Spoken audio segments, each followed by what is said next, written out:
오늘은 증인의 참된 가치, 증인의 참된 가치라는 제목으로 말씀의 은혜를 나누겠습니다. 지난주에 우리가 성령 강림의 의미에 대해서 말씀을 나눴고, 오늘은 이제 증인됨에 대한 그 의미를 가지고 말씀을 나누려고 해요. 그래서 말씀의 주제가 오늘은 증인입니다. 증인. 그래서 이 증인이라는 것도 우리가 지난주에 말씀을 나누었던 성령 강림의 역사와 연결되어져 있기 때문에 이게 따로 떨어져 있지 않거든요. 증인이 어떻게 된다고 나와 있어요. 지금 성경에 보면은 여기 7절에 보면 8절에 보면 오직 성령이 너에게 임하시면, 그죠? 성령이 임해야지 증인이 되는 거예요. 내가 증인되고 싶어, 내 의지적 결단으로. 그래서 증인이 될 수 있다라는 거야, 없다라는 거야? 없어요. 그런 분들이 있으려면은 그러니까 여기 성경이 말하는 거는요, 그러니까 증인되는 일조차도 성령의 강림의 역사 가운데 일환으로서 같이 이루어지고 있는 일이다, 이 얘기를 하는 거예요. 그래서 이제 성령 강림의 의미에 대해서 다시 한번 복습하고 말씀에 본 내용을 들어가려고 하거든요. 성령 강림의 가장 핵심적인 내용은 이것이 새 언약의 성취다라고 말씀을 드렸어요. 하나님의 언약의 핵심 내용이 뭐였죠? 하나님의 언약의 핵심 내용은 하나님이 이 언약을 맺는 자들로 하여금 하나님의 백성을 삼으시겠다는 거예요. 그죠? 백성을 삼으시겠다는 거예요. 그래서 성경 구약과 신약의 일관되게 주장하는 게 뭐냐면은 하나님께서 하나님의 백성을 만들고야 마시겠다는 하나님의 의지와 집념을 보여주는 것이 성경의 일관적인 내용이거든요. 그래서 지난 시간에 우리가 성경에서 말씀하고 있는 구원을 잘 이해해야 된다라고 얘기했어요. 우리가 구원에 대해서 그냥 죽어서 천국 가는 거, 물론 맞죠. 근데 이렇게 되면은 아주 큰 오해가 있을 수 있어요. 우리의 삶 속에서. 구원에 대한 부분들을 잘 이해해야 되는 거예요. 그래서 이 구원이 가장 본질적인 의미 중에 하나가 뭐냐면 우리 안에, 우리 마음 가운데 하나님의 나라가 임하는 거예요. 하나님의 다스리심, 하나님의 통치하심이 이루어지는 거죠. 그래서 우리가 하나님의 백성답게 우리의 삶이 빚어져 가는 거예요. 이게 구원이에요. 여러분들도 시작부터 여러분들이 좀 어렵구나. 여튼 진도는 나가고 나중에 이제 좀 풀어주면 풀게 할게요. 그래서 이 구원의 개념을 잘 이해해야지. 여기서 틀리면 다 틀려요. 이제 나중에도 하겠지만 유대인의 구원관을 다룰 텐데, 유대인들이 왜 실패했느냐? 이 구원에서 틀렸기 때문이에요.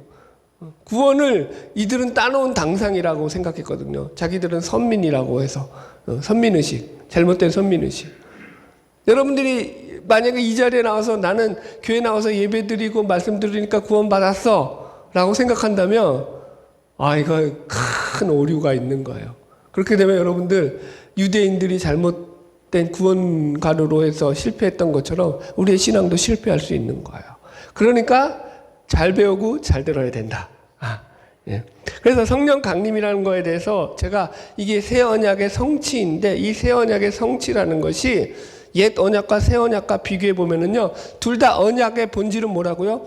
하나님이 우리로 하여금 하나님의 백성을 삼으시겠다라는 거예요.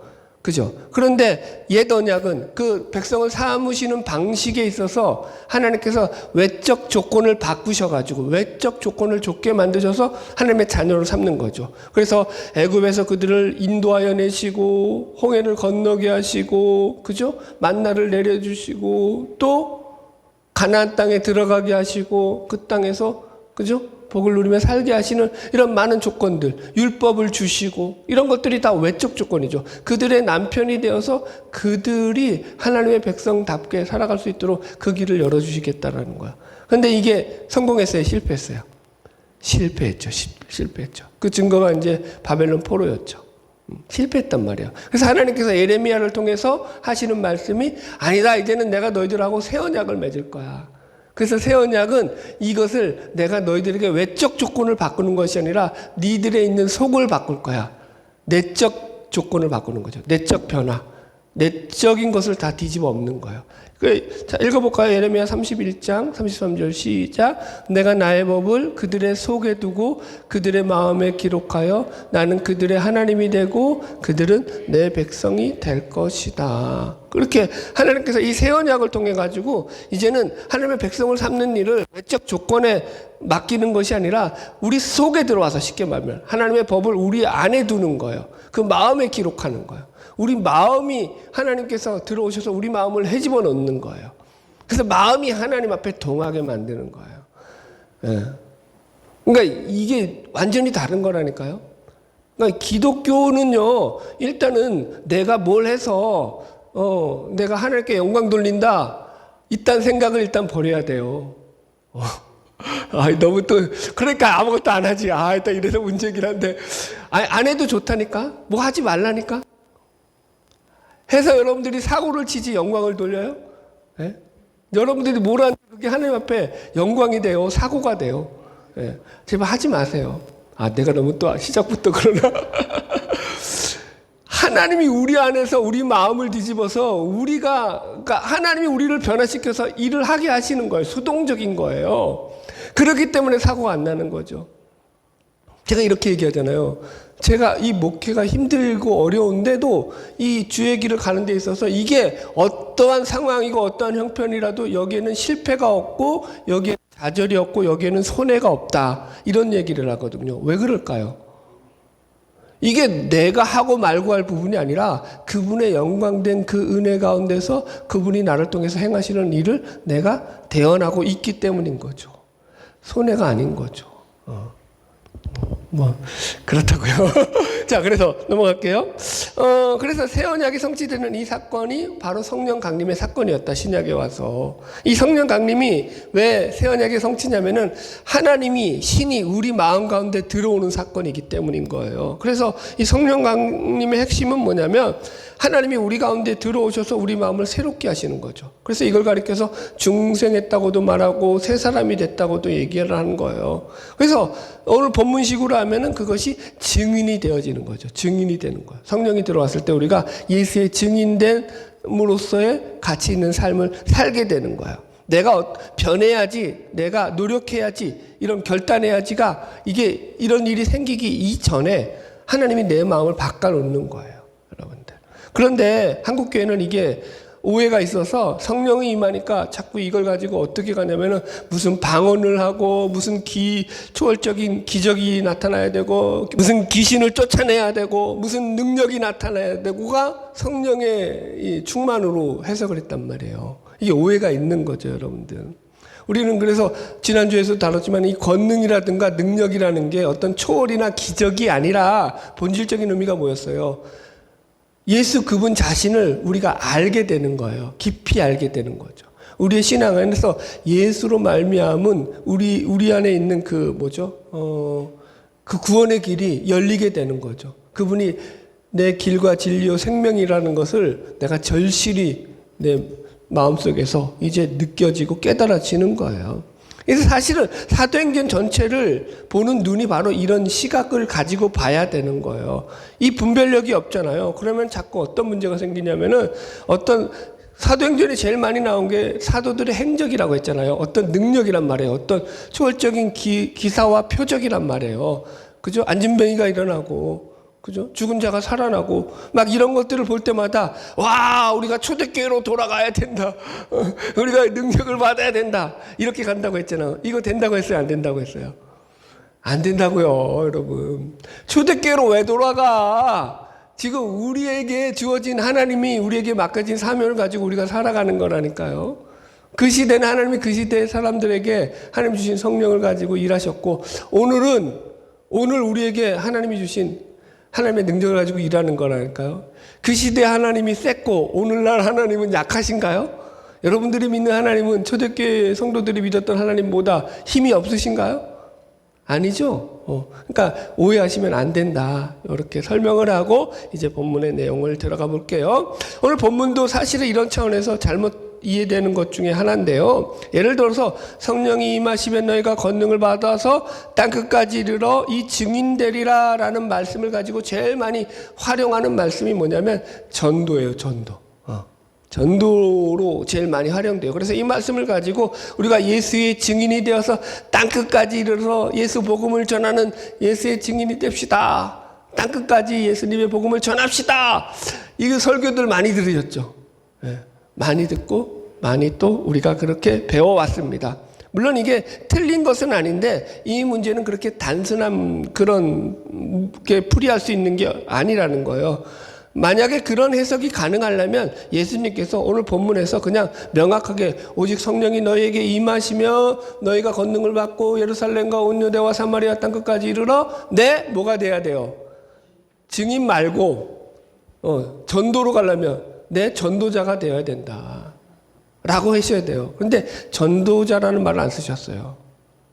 증인, 증인이라는 말을 써요. 단어 자체가 완전히 틀려요. 전도자와 증인이 어떻게 다른지 잠깐 이제 풀이해 드릴게요. 예를 들어서 전도라는 것은요, 선포식입니다. 우리가 나가서 예수를 믿어라 라고 세상을 향해서 이렇게 복음을 전할 때 혹은 이웃을 향해서 예수를 믿으라고 우리가 전도를 할 때 여기에는 그 전도자의 삶과 관련된 어떤 객관적인 삶의 증거라든가 그 사람이 살아온 삶의 모습을 가지고 설득하거나 이해시킬 필요가 있을까요? 없을까요? 그런 게 없어요. 여러분 그렇잖아요. 나가서 전도지를 돌리면서 예수 믿으세요 하는데 그 사람이 어떤 사람인지 그 사람의 이력서가 필요해요? 그 사람이 어느 대학을 나왔는지 그 사람의 스펙이 필요해요? 전도지 돌리는데? 그런 거 필요 없어요. 그냥 전달식이고 선포식이란 말이에요. 여기는 그 사람의 삶이 어떠하든지. 경험들이 있잖아요. 제가 이제 청년 시절에 전 진짜 복음 열심히 전하는 교회에서 그렇게 자라났잖아요. 전도 얼마나 많이 했는지. 여러분들 저기, 어디야? 종로 상가 가가지고 전도 해봤어요. 정각 앞에서. 나 별짓 다 해봤어. 하여튼가.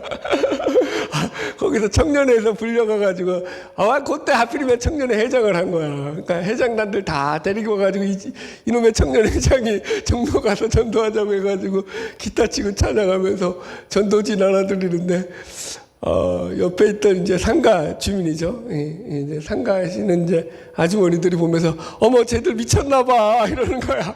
얼마나 창피하든지 아주. 그렇게 전도지를 돌렸어요. 자 보세요. 내가 그렇게 전도를 열심히 했으면 그럼 내 삶이 전도자로서의 합당한 삶을 살면서 그렇게 했을까요? 아니라니까요. 그거랑 별개라고요. 전도자일 때는 그 사람의 삶의 증거가 필요가 없다고요. 그 사람이 어떤 사람이었는지에 대한 것들은 별로 중요치 않고 그냥 선포하고 전달하는 식이란 말이에요. 그러나 증인이 된다라고 했을 때는요, 이게 말이 확 달라져요.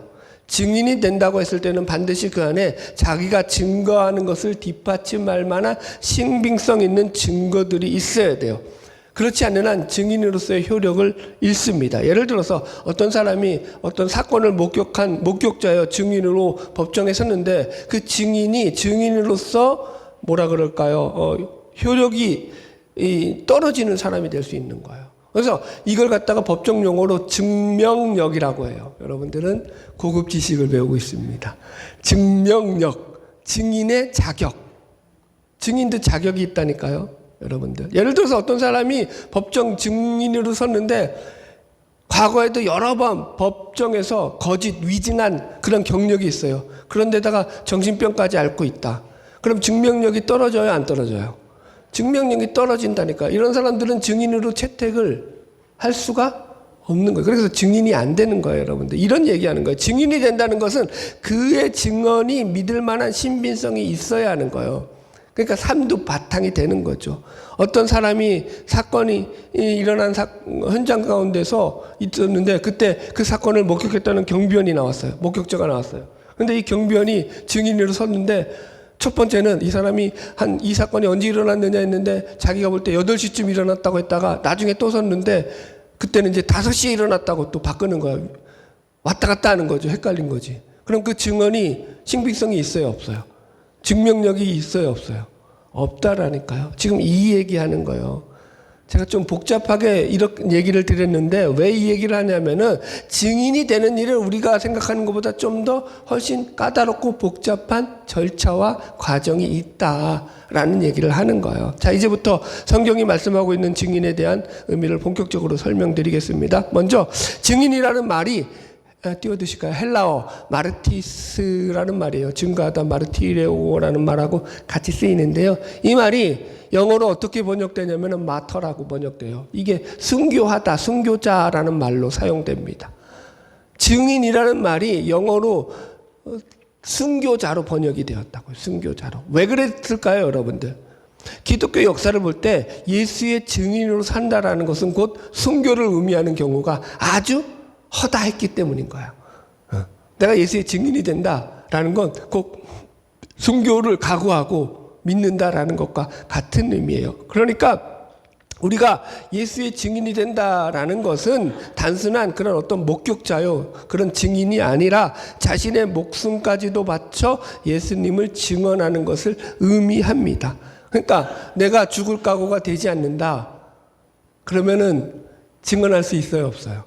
증인이 될 수 없는 거예요. 이게 첫 번째 조건이에요, 여러분들. 그래서 성경이 말하는 증인이라는 것은 자기를 위해 사는 게 아니라 이미 예수를 위해서 자신의 모든 삶을 바칠 각오를 하고 예수를 증거하는 일에 자신의 삶의 최우선순위를 두고 그 목적 가지고 자신의 인생을 살아가는 것을 증인이라고 합니다. 그러니까 여기서는 우리가 생각하는 것보다 훨씬 더 치열한 영적 전쟁이 있는 거죠. 아주 치열하게 심각한 영적 싸움이 벌어지고 있는 거예요. 제가 지난주 금요기도회 때 이런 말씀을 드렸어요. 오늘날 교회의 위기는 다른 것이 아니다. 우리가 예수를 믿는다고 하는데 아무런 핍박도 박해도 없는 시대에 우리가 살아가고 있는 것, 이게 진짜 교회의 위기다. 생각해 보세요. 여러분들, 내가 예수를 믿어요, 지금. 근데 여러분들이 예수를 믿는다고 해서 혹시 여러분들의 직장이라든가 혹시 여러분들의 가족이나 이웃으로부터 어떤 박해나 핍박을 지금 받으시나요? 받으신다면 여러분들은 잘 믿는 거예요. 그런데 그런 일이 지금은 거의 일어나고 있지 않아요, 여러분들. 왜 그러느냐? 시대 풍조가 그래요. 이제 현대 철학과 문화는요, 상대주의라고 하죠. 그죠? 포괄주의라고 하죠. 이런 철학을 가지고 이쪽으로 방향이 가고 있어요. 그래서 기독교도 하나의 문화로 속해져 있는 거예요. 얼마든지, 그러니까 사람들이 선택하는 여러 가지 문화적인 요소 가운데 하나로서 기독교를 선택한다고 해서 사람들이 그걸 가지고 뭐라 할 이유가 없는 거죠. 상대적인 거니까요. 이렇게 생각하는 거예요. 문화적 옵션으로서 사람들이 그걸 선택했을 때 어떤 사람이 기독교인이라고 하면 너는 교회를 선택했구나. 너는 예수를 선택했구나. 너는 기독교를 선택했구나. 나는 너의 선택을 존경해, 존중해. 너가 선택한 건 잘한 것 같아. 그래. 그 기독교도 아주 좋은, 너의 삶에 좋은 그 방향을 제시해주는 그런 좋은 길이 될 거야. 그러니 내가 너의 선택을 존중해 줬으니 너도 내가 기독교를 택하지 않는 나의 선택에 대해서 존중해 줬으면 좋겠어. 가 오늘날 사회 풍조라는 거, 시대 풍조라는 거예요. 이런 식의 이해를 가지게 되죠. 예수를 꼭 믿어야 한다. 예수를 믿지 않으면 그 인생의 참된 진리를 알 수 없다. 참다운 삶을 살아갈 수 없다. 이제는 이게 안 먹히는 시대가 되었다고요. 오직 예수? 그런 거 없다. 이런 시대가 된 거죠. 그러니까 이 시대는 예수가 진리가 아니라 예수가 여러 진리 가운데 하나예요. 그래서 여러 진리 가운데 하나니까 이걸 선택한들 안 한들 거기에 대해서 시비 걸 일이 없는 거예요. 그래서 예수를 믿어도 지금은 어떻게 믿는 시대가 됐죠? 적당히 믿죠. 엔조이하면서 믿죠. 얼마든지 너의 삶을 즐기면서 예수를 믿으라는 거예요. 너의 삶을 즐기기 위한 하나의 수단, 하나의 선택 옵션으로서 예수를 택한 거니까. 그래서 예수를 그렇게 믿는다고요. 여러분들. 잘 조심하셔야 돼요. 이게 마귀가 만들어낸 그런 타락의 전략인 거예요. 내가 예수 때문에 죽지 않잖아요. 어. 오늘도 이제 그래서 지사람하고 설교 하기 전에 내려오면서 야 오늘도 또 죽이는 설교해야 되는데 이거 어떡하냐 그러니까 아니 왜 죽여 살려야지 이런다고.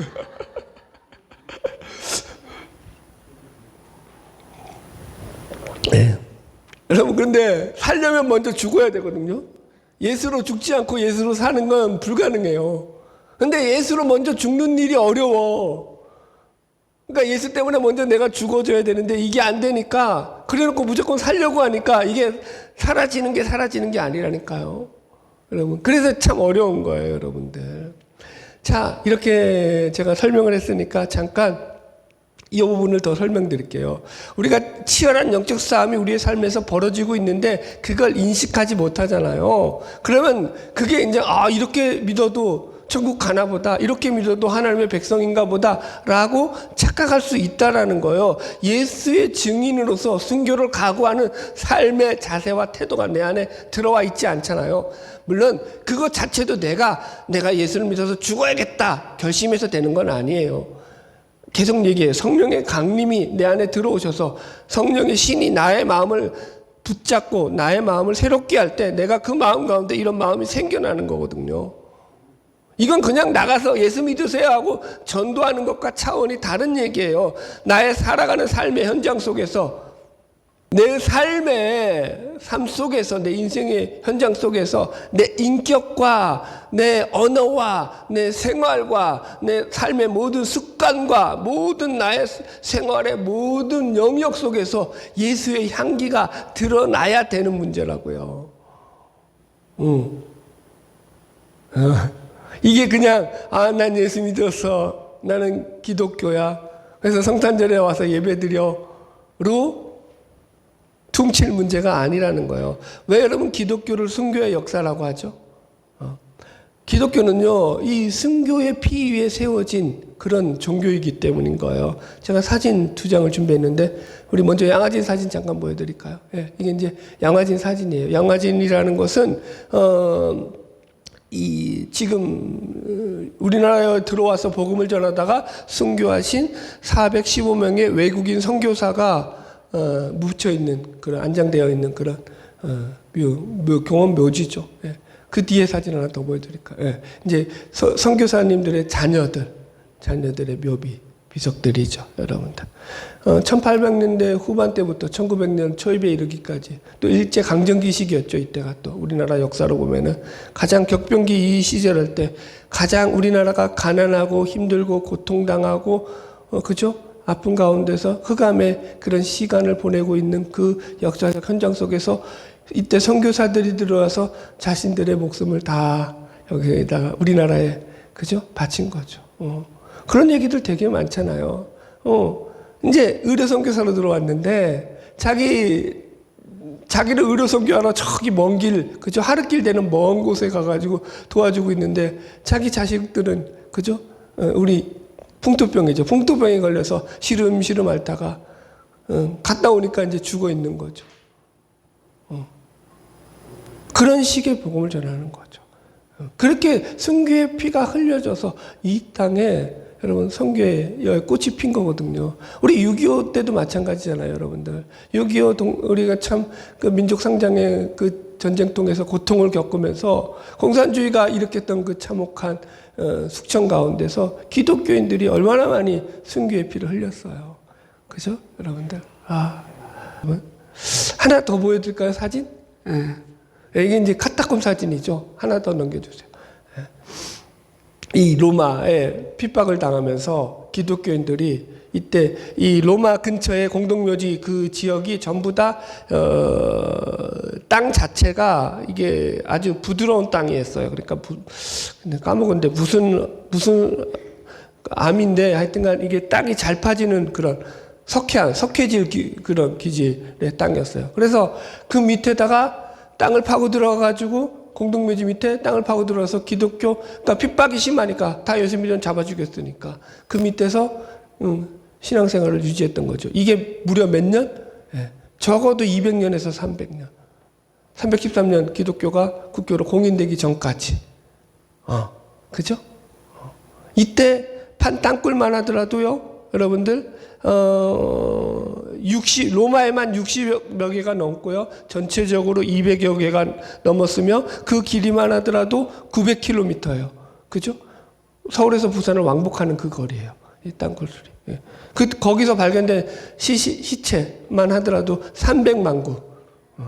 300만 구의 시체가 발견되죠. 이게 기독교 복음의 산 증거라는 거야. 제가 기독교 삼위일체 교리하면서도 했었는데요. 기독교가 로마의 국교로 공인되는 과정 가운데서 이제 니케아 공의회에서 이제 콘스탄틴 대제가 감독들을 불러서 이제 기독교를 갖다가 승인하려고 그래서 감독들을 소집합니다. 니케아 공의회 때. 이때 감독들이 318명이 소집이 돼요. 그런데 그때 소집됐던 318명 가운데서 몸에 장애를 가지고 있던 사람이 306명이었어요. 306명. 318명 가운데 몸에 장애가 없는 사람은 12명밖에 안 됐어요. 4%. 나머지는 다. 몸에 장애가 왜 일하다가 다쳐서 생긴 거예요? 아니요. 예수를 믿는다고 핍박 가운데 팔이 잘려나가고 다리가 잘려나가고 눈이 뽑히고 내가 예수를 믿기 때문에 내 신체의 일부가 잘려나가는 것도 그게 안타깝지 않은 거예요. 아깝지 않은 거예요. 이게 믿음의 증인들이 보여왔던 기독교의 실체라고요. 실체. 제가 뭐 무겁긴 하지만 예수를 믿는 게 여러분들 얼마나 어마어마한 일인지 그게 얼마나 큰 가치가 있는지 그냥 증인되는 게 나 예수 믿고 죽을 때까지 그냥 요 상태 잘 유지하다가 천국 가야지 요딴 생각 가지지면 안 된다는 거예요. 알려드리는 거죠. 자, 이 본문의 배경 좀 설명하고 말씀 정리할게요. 여기 사도행전 1장 6절 한번 읽어봅시다. 같이 볼게요. 사도행전 1장 6절. 시작. 그들이 모였을 때에 예수께서 여쭈어 이르되 주께서 이스라엘 나라를 회복하심이 이때니까 하니. 자, 예수님께서 성령과 증인에 대한 이 말씀을 주시는 배경에 지금 6절에 나오는 제자들의 질문이 깔려 있는 거예요. 제자들이 이런 질문을 했기 때문에 예수님이 지금 이 증인됨에 대한 이야기를 하신 거거든요. 그래서 이 제자들이 왜 이런 생각과 의도로 질문을 했는지를 파악할 필요가 있습니다. 먼저 제자들이 생각하는 이스라엘의 회복이 어떤 것인지를 알아야 돼요. 이스라엘의 회복은 이런 거예요. 다윗 왕국과 같이 강대한 국가가 되는 거예요.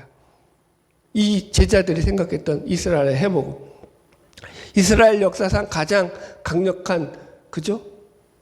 시절이 언제였죠? 다윗과 솔로몬 시절이에요. 그때는요, 이스라엘의 실제로 이스라엘이 고대 근동의 패권을 잡으면서 이 유대 땅에 와서 조공을 바치던 이웃 나라들이 그런 시절이었어요, 여러분들. 그래서 구약의 선지자들이 하는 선지서라든가 예언서들을 보면은 그들이 이스라엘의 회복을 이야기할 때 이야기하는 것 중에 하나가 무너졌던 다윗의 장막을 다시 일으켜 세워달라라는 거예요. 그런 내용이 나와요. 그래서 이게 문자적으로만 보면은 선지서나 예언서들도 막 이스라엘 나라의 회복이 그 주제로서 메시아 왕국이 도래하는 것처럼 이해가 되거든요. 좀 기대해. 한번 예를 들어서 이사야서 60장 4절로 6절 말씀 한번 볼게요. 이사야서 60장 4절로 9절. 좀 길어요. 이사야 선지자가 어떻게 이 메시아의 왕국이 도래하는지를 예언하는데 이걸 같이 문자적으로 보면 마치 이스라엘이 그 나라 자체가 회복되는 것으로 이해가 된다고요. 볼게요. 내 눈을 들어 사명을 보라.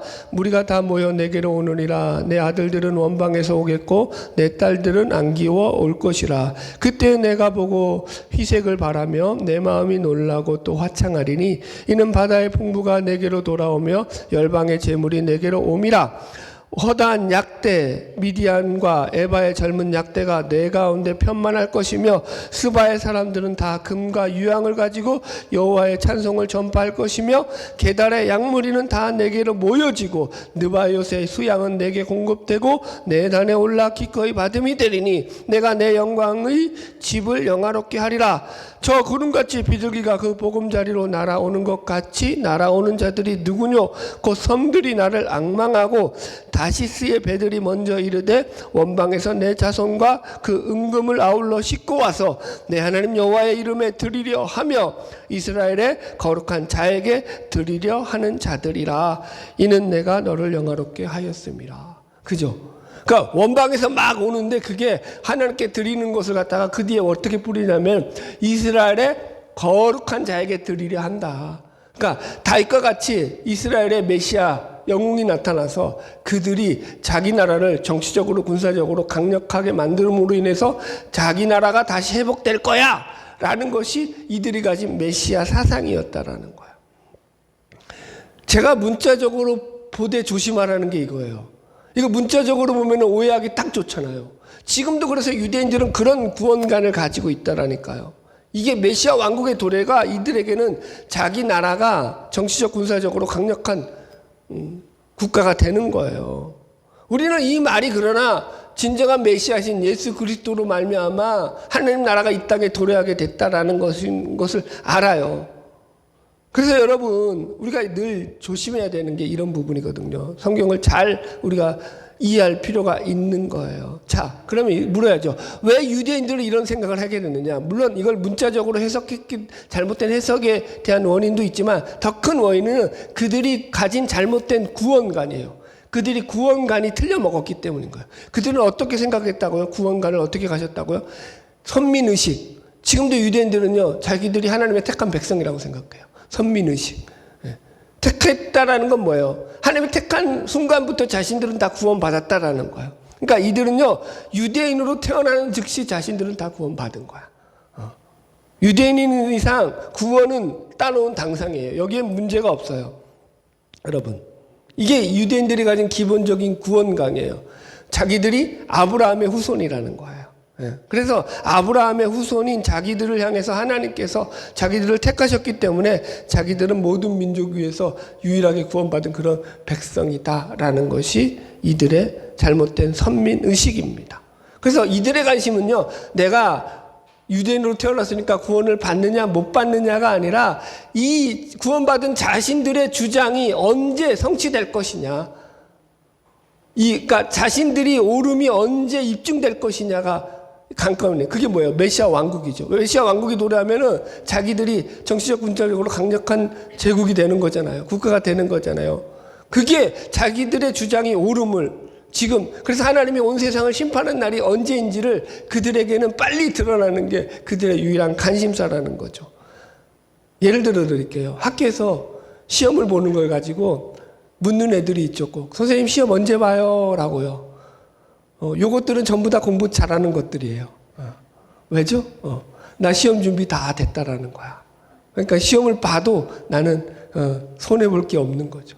공부 잘하는 것들은요, 공부 못하는 애들의 아픔을 몰라요. 이것들이. 여러분, 선생님 언제 시험 봐요? 뭐요? 자기가 여태까지 공부했던 걸 언제 증명하고 입증할지 자기는 그게 그런 차원에서 묻는 거거든요. 지금 유대인의 이스라엘의 나라가 회복할 때가 언제입니까? 라는 것도 그런 거예요. 자신들의 옳음을 빨리 예수님 증명해 주세요. 자신들이 옳았다라는 걸 증명해 달라는 거예요. 이스라엘의 회복을 통해 가지고. 여러분들 지금도 마찬가지예요. 그래서 유대인들은 지금도 끝까지 하는 게 뭐죠? 자신들의 옳음을 주장하기 위해서 전쟁하는 거잖아요.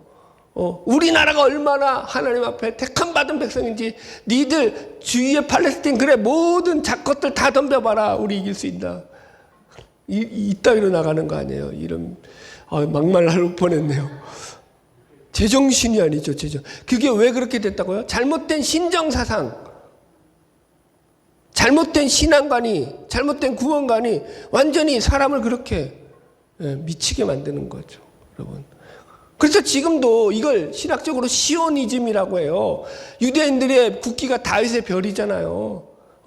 다윗의 별 같은 걸 만들어 놓고 지금도 그거 기대하고 있어요. 우리나라도 그래야죠. 광개토대왕처럼. 그만해. 진짜. 자, 넘어갈게요. 그래서 예수님이 뭐라고 대답한다고요? 사도행전 1장 7절 시작. 이르시되 때와 시기는 아버지께서 자기의 권한에 두셨으니 너희가 알 바 아니요. 예수님이 제자들의 이런 생각에 대해서 잘못됐다라는 것을 말씀하시는 거예요. 말씀 다시 보세요. 때와 시기는 아버지께서 자기의 권한을 주셨으니 너희가 알 바가 아니다. 그러니까 이건 너희들이 지금 옳다고 주장하고 있는 그 주장들, 왜 빨리 세상을 하나님 심판하셔서 우리의 옳음을 증명해 주시지 않습니까? 왜 이스라엘 회복을 빨리 회복시켜 주시지 않습니까? 라는 질문에 대해서 그거 틀렸다라는 거예요. 그건 하나님의 뜻과 맞지 않다라는 거예요. 자, 8절 보세요. 시작. 오직 성령이 너에게 임하시면 너희가 권능을 받고 예루살렘과 온 유대와 사마리아와 땅끝까지 이르러 내 증인이 되리라 하시니라. 심판은 오직 하나님의 손에 있는 것이니 너희가 옳고 그름을 따지는 것은 맞지 않다. 오히려 지금 당장에 너희가 해야 될 일이 뭐냐? 성령을 받는 거야. 너희들이 그래서 성령이 임해야 돼. 그래서 땅끝까지 이르러 내 증인이 되어야 할 거야. 어디까지 증인이 되라고요? 잘 보세요. 증인이 어디까지 돼야 된다고요? 지금 예루살렘과 온 유대까지가 아니에요. 온 유대와 사마리아와 땅끝이 붙었다고요. 사마리아와 땅끝 뭐예요? 지금 이스라엘의 회복을 기대하는 제자들의 마음과는 정반대죠. 저 원수들, 심판의 대상들, 멸망해야 될 저것들에게까지 가서 너는 내 증인이 되어야 돼 라고 얘기하고 있다고요. 여러분, 그래서 이게 사도행전이 어떻게 끝나요? 로마로 가는 거 아니에요? 로마로. 그죠? 사도 바울이 어디로 가요? 로마로 가잖아요. 자신들의 땅을 칼로 정복하고 지배하고 있는 저 원수의 땅으로 가서 그 땅을 쓸어버리는 것이 아니라 그 땅에 예수의 증인으로서의 복음을 선포하는 거라니까요. 여러분, 자, 말씀을 좀 우리가 정리합시다. 성경에서 말하는 증인됨의 참된 가치는 그런 거예요. 나의 옳음을 증명하기 위해서 상대의 틀림을 지적하고 비판함으로써 증명하고 증거되는 것이 아니다. 오히려 상대의 틀림까지 내가 품어서 그 틀림 안으로 들어가서 그 틀림을 위해서 내가 십자가를 지고 기꺼이 죽는 자리까지 나아가는 것으로 증거되는 차원에서 증인이 가진 진정한 힘과 가치를 가진다. 내가 이렇게 멋지게 썼어요. 저도 이렇게 멋진 말을 할 줄 알아요.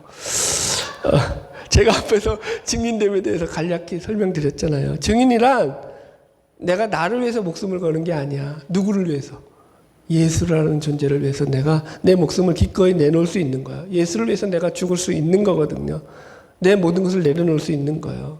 여러분 진정한 복음은 우리의 옳음을 증명하기 위해서 상대를 죽이는 것으로는요 복음이 증명되지 않아요. 오늘 예수님의 말씀도 이런 거예요. 정말로 너희들에게 성령이 임하게 되고 너희가 내 증인으로서 서게 될 때 너희들이 가진 어떤 정의, 가치, 세계관 이런 것들 때문에 너희들이 정해놓고 너희들이 옳다고 생각하고 너희들이 중요하다고 생각하는 그것으로서 너희들의 삶을 빚어가는 것이 아니라 내가 너희들에게 준 그 무엇, 그죠?